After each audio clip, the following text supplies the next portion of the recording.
Hi there, welcome to Kneppy Invest. We have come to the top 10 of the 30 best performed companies on the ASX since 2013. And to be honest with you, quite a few of these companies should not be a shock that they have shown their face in this particular list. Maybe some of you might expect some of these companies to be in the top 5. Now, there is one company that I did grapple over whether I should include in this particular list of top 30 companies because I did have some rules on whether to include or exclude companies. So let's have a look at some of those rules and points right now. Probably the most important point is this list of 30 companies is not my opinion. It's a very objective list looking at numbers and looking at the overall return of the company over that 10-year period. So we're just looking at share price performance plus dividends. Now, I use Guru Focus, and Guru Focus is not 100% reliable. No platform is, but because this is based off share price performance and dividends, it is quite reliable when you're looking at total analyzed returns. The thing it is not overly reliable on is when you look at stuff like return on invested capital and even gross margins, that sort of thing. So when I do show you the performance of these companies and I show you the gross margins, return on invested capital, or return on equity, just keep that in the back of your mind that Guru Focus is not 100% reliable. Now, I only look at companies that have been listed since 2013. For example, WiseTech is not on this list because it listed after that. So I wanted only those companies that have been on the ASX for 10 years. And I excluded mining companies. And I also excluded companies that are not generating any revenue. And that actually excludes one of the companies I own in my own portfolio. And another very important point is that I only included companies with a market cap above $1 billion as of the 31st of May 2023. And to be honest with you, there's not many really good performing companies on the ASX that have a market cap still below $1 billion. Now, there are a few, but not many. And the reason behind that is if a company has been on the ASX for over 10 years and it is performing really well, more than likely the valuation of that company has already climbed to be above $1 billion. And this is a very important point. Past performance is not a predictor of future success. And I have seen this happen a lot. The companies have not performed or have performed really well over a 10-year period. And then the next 10-year period, it's a complete flip. And a perfect example of this is Microsoft. Between 2003 and 2023, between 2003 and 2013, Microsoft's share price just went sideways. Even though the company was growing its financials, there was that was a period of margin contraction. And then between 2013 and 2023, Microsoft has been one of the best performing companies in the world in terms of valuation and dividends. So an absolute great performer. So you just can't look at a 10-year period and decide whether that company is a great quality company or not. And that is the ultimate goal of this, is try to find characteristics of great quality companies and also characteristics of low quality companies. So what else I've been doing is not only looking at the best performing companies, I've also been looking at the worst performing companies. And in Tay's list of the worst performing companies over the past 10 years, we have 5 companies: Scentre Group, Magellan Financial Group, Invocare, Macmillan Shakespeare, and Bendigo and Adelaide Bank. Now, some of the things I've been looking at in determining the quality of these companies is 10-year revenue growth, earnings per share growth, dividend growth over those 10 years, gross margins, return on invested capital, and then in the last column here, we have the 10-year analyzed total return. And for a lot of these companies, that includes dividends. And in fact, for some of these companies, even though they have an analyzed return that is positive, for instance, Bendigo and Adelaide Bank, 4.43%, there is potential that the share price has actually decreased over the past 10 years. And as I go through the worst performing companies, not only these 5 companies, but the ones that have performed worse in this, there are some characteristics of these companies, particularly when you look at revenue growth, earnings per share growth, dividend growth, and return on invested capital. So the majority of these companies, the worst performing companies, have a really low return on invested capital. And the majority of these companies have a return on invested capital less than 5. Some of these companies less than 10, but for these 5 companies, we're looking at a return on invested capital or return on equity between about 4 and 8. Then if you look at revenue growth, and I have read research that revenue growth is one of the best determinants on whether a company can outperform the market or not. And it's quite obvious when you look at the worst performing companies, most of these companies have fairly lackluster revenue growth. That's definitely true for Bendigo and LA Bank. Revenue growth is actually negative, and this is revenue per share growth, by the way. McMillan Shakespeare only 3.8%, Invercare 1.6%, Scentre Group, which is a REIT, 7.5%. And the main reason Scentre Group is on this list is because the share price has collapsed over the past few years because of rising interest rates. And then maybe a surprise or not a surprise that it is on this list, Magellan Financial Group. And if you look at the revenue growth, 26.6% per year, and you might think when you add alongside the earnings per share growth, 16.7%, and dividend growth, 39.5%, you might be thinking, why is this company in this particular list of worst performing companies? It's all because of the last few years. In fact, if you have a look at the Magellan Financial Group chart, and I did this particular exercise 2 years ago, it more than likely would have featured among the best performing companies. So again, just because Magellan Financial Group was one of the best performing companies on the ASX a few years ago, things have turned nasty for that company. And now it's one of the worst performing companies on the ASX. Now onto the top 10, and coming in at 10th place probably should not be a shock to most of us. That is ARISTOCRAT. This company has performed really well over the past 10 years in terms of their financials. And to be honest with you, when I'm determining the quality of a company, I don't look at ESG at all. I completely ignore that. All I want to see is a company, what it does it good, does it great. And Aristocrat, it does exactly that. Now, I don't necessarily like gambling. In fact, I don't like it at all. But that does not preclude me or exclude me from holding Aristocrat. And in fact, over the past 10 years, I have held Aristocrat shares on and off. Currently, I am a shareholder of this company, and because I do consider Aristocrat to be a high quality company, I intend to hold shares in this company for as long as possible, or until I judge this company no longer to be high quality. So let's have a look at some of these numbers. Revenue growth, 23% per year. Earnings per share growth, 36.8%. Dividend growth, 22.4%. Gross margins at 55.2%. Return on invested capital, 13.9. I would prefer that to be a little bit higher in the 20 range, but 13.9, it's greater than 10, and that's what I'm looking at. And the analyzed total return of Aristocrat is 26.2% per year. This is exactly the sort of returns you want for a company in your portfolio. Another thing I like to do is compare the revenue earnings per share growth to the total return. And if I see revenue growth and earnings per share growth well less or lower than analyzed total return, that tells me that there is significant margin expansion happening in that business, which means the market is more and more willing to pay a premium for that company. But they're comparable here. So revenue growth, 23%, analyzed total return, 26%, earnings per share, a little bit greater than analyzed total return, also greater than revenue growth, which is telling me this company is seeing higher margins over the past 10 years. And that's also an indication of a high quality company, that they can increase margins. But beware, there's only so far a company can increase their margins. They can increase their revenue infinitely, but they can't increase their margins past 100%. So just keep that in the back of your mind, that there is so much, only so much a company can increase their margins.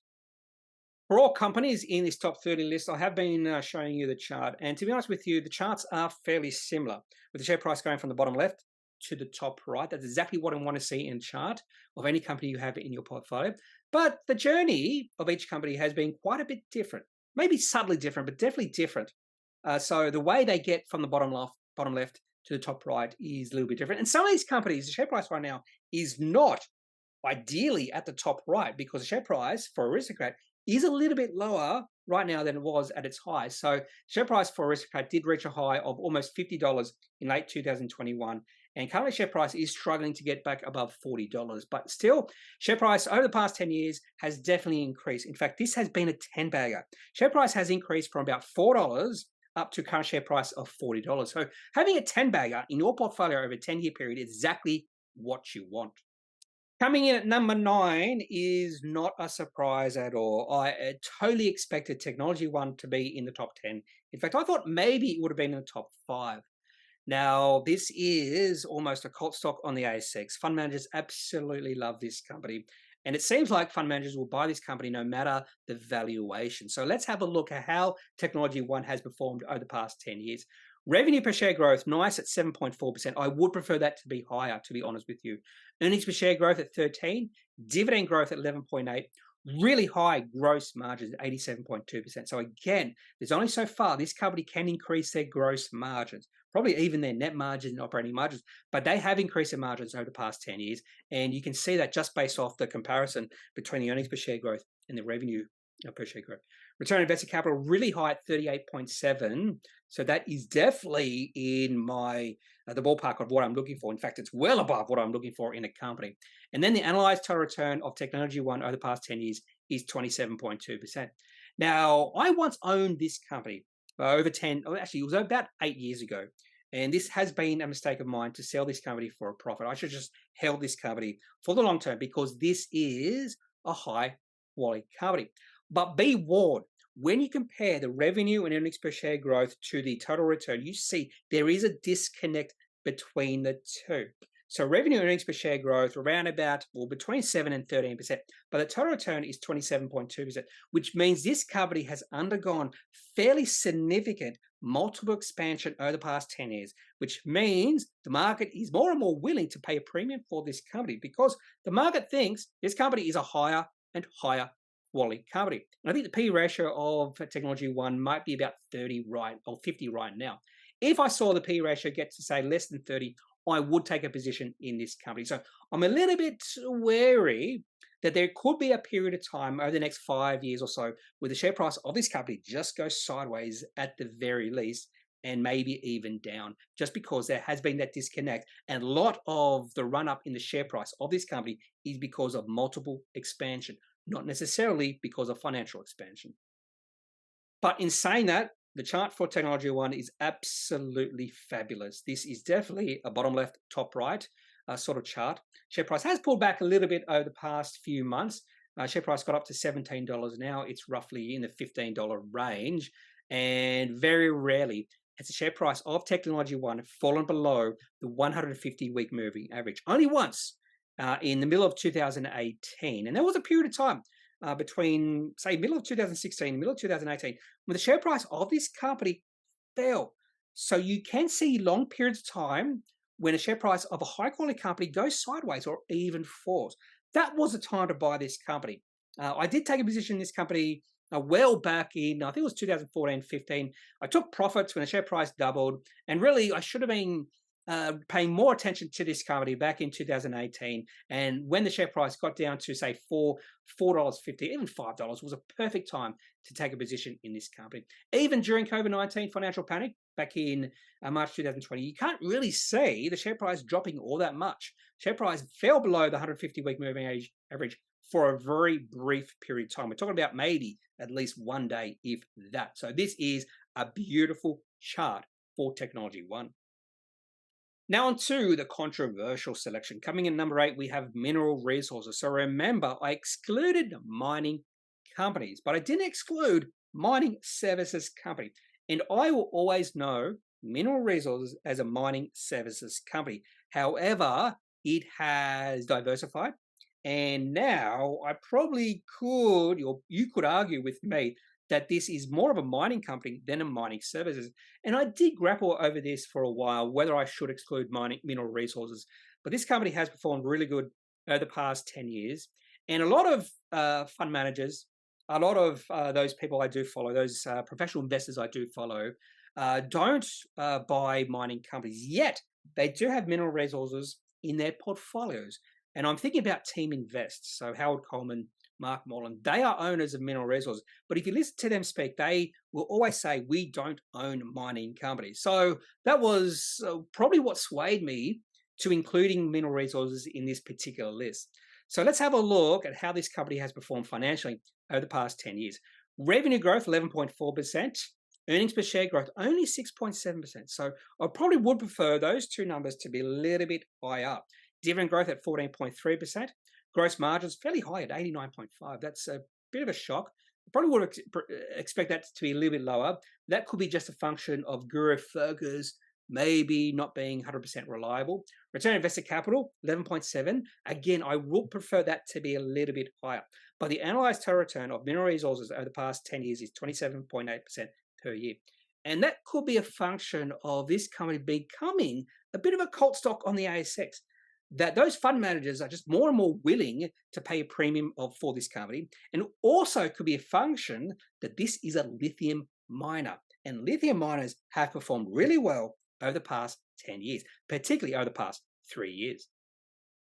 And when you look at mineral resources chart over the past 10 years, you can definitely see the effect of lithium has had on this company's share price. Because to be honest with you, between 2013 and 2020, share price of this company went almost sideways. There was dips and rises in the share price, but didn't really do much. In fact, if you go back to 2013, share price of this company was around about $10. And then during the COVID-19 financial panic, share price of mineral resources got as low as about $12. So not much rise in share price during that 7-year period. Then all of a sudden, share price of this company took off. If a share price has risen from that $12 to $16 range, all the way up to a high of almost $100. And a lot of that is because, again, I think lithium. This company has done really well because of lithium. It's also an iron ore miner. So it does really well in regards to iron ore. And I think the mineral or the mining services side of the business is sort of being left behind. It's less important when it comes to this company. So just keep that in the back of your mind that this is more of a mining company, and mining companies are going to be way more cyclical than even mining services company. But if I did have to have my pick of all mining companies on the ASX, I would choose mineral resources because it is diversified and the management of this company is A+ class. Coming at number 7, we have Dicker Data. I have never owned shares in this company. I came very close back in, I think it was 2015. And the only thing that held me back from buying shares in Dicker Data was they were free cash flow negative. If you can believe that. The one thing that held me back from buying shares in this company was they were free cash flow negative. But when they became free cash flow positive, that was the time to buy shares in this company. That's when the share price absolutely took off. I'll always remember that. Always remember seeing they were free cash flow positive, share price started to take off, and that's all she wrote when it comes to Dicker Data. Revenue growth, 16.8% per year. Earnings per share growth, 25.2%. Dividend growth, 26.9%. Gross margins, probably one thing that is negative about this company is the really low margins, but they have done really well to increase their revenue, 16.8%. And that's earnings per share is at 25.2%, which means the margins of this company have increased.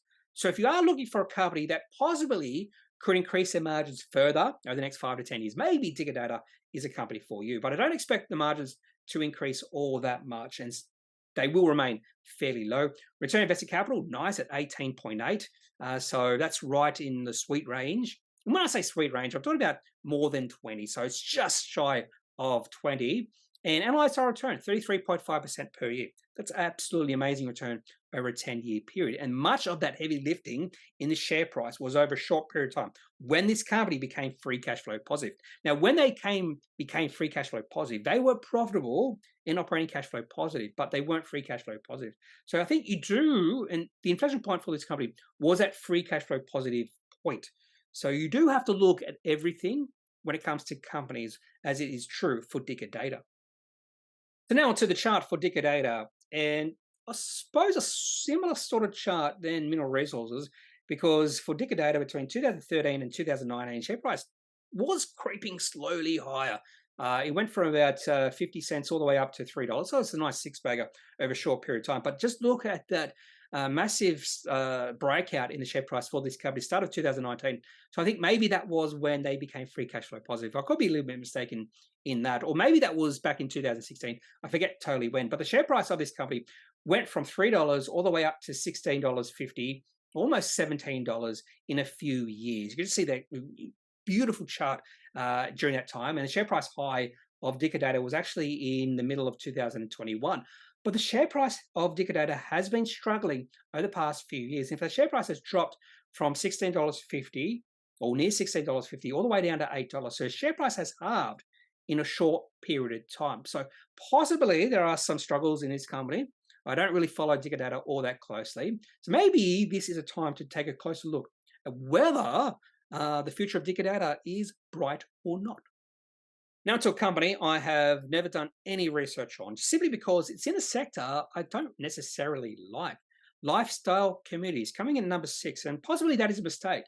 Possibly because of how well this company has performed over 10 years. I should not ignore companies that are in sectors I don't necessarily like. So I'm pretty sure lifestyle communities build communities for retired people, that sort of thing. And I would have thought a lot of those companies don't perform really well. That's my experience over the past 10 years of doing scant research in that sector. So I could be completely wrong. So let's have a look at some of the numbers for lifestyle communities, the 6th best performing company on the ASX over the past 10 years.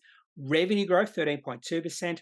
Earnings per share growth, 26.8%. So significantly higher than revenue growth. So margins have increased for this company. Dividend growth, 7.2%. Probably would prefer that to be a little bit higher. Gross margin, 26.3%. I'm not sure if that is reliable. Return on invested capital. This is probably the reason why I would not invest in this company for the long term. Now, there could be a reason why the return on invested capital is so low at 3.3. Maybe this is fairly typical for these types of companies. And maybe if I just look at that number in isolation, that would be a mistake. But the analyzed total return of this company is 34.9% per year, which is significantly higher than revenue growth and the earnings per share growth. So again, there has been some margin expansion for this company. The market is more and more willing to pay a premium for lifestyle communities because more than likely they like what the company is doing, they like management, and fund managers love those sort of things, particularly when it comes to the quality of the management. So fund managers love management of a company, they will pay a premium for that said company. Maybe that is true for lifestyle communities.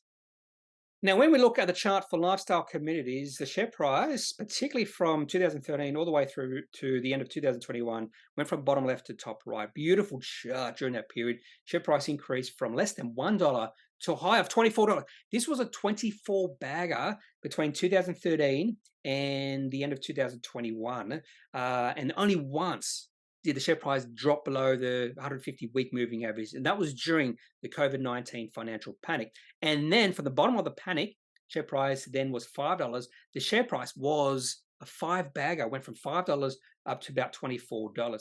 Share price of this company has struggled since that high back in late 2021. It's become a little bit more volatile. I'm not sure what the market is seeing with this company, or the market is not sure what they're seeing in the future for this company. Maybe the valuation of this company is a little bit too rich for the market, for the fund managers, and that's why there's a little bit more volatility. And the share price has fallen below that 150-week moving average twice since the start of 2022. That is all I have for this video, looking at those companies that came in between 10th and 6th of the 30 best performed companies on the ASX since 2013. So the next video will be the last video. I was thinking maybe doing 5 to 2nd and then doing a standalone video for that company that came in first. But I have done a few videos on that best performed company on the ASX since 2013. So it should not be a shock what has come in at number 1. So if you do have any questions about any company that has come in this list, should I have included mineral resources or not? I'd love to hear your opinion. So leave your thoughts in the comment section of this video. Otherwise, I am not a financial advisor. If you do need financial advice, make sure you seek out someone who is qualified and can speak to your own financial needs. That's it for this video. Have a good day. Bye.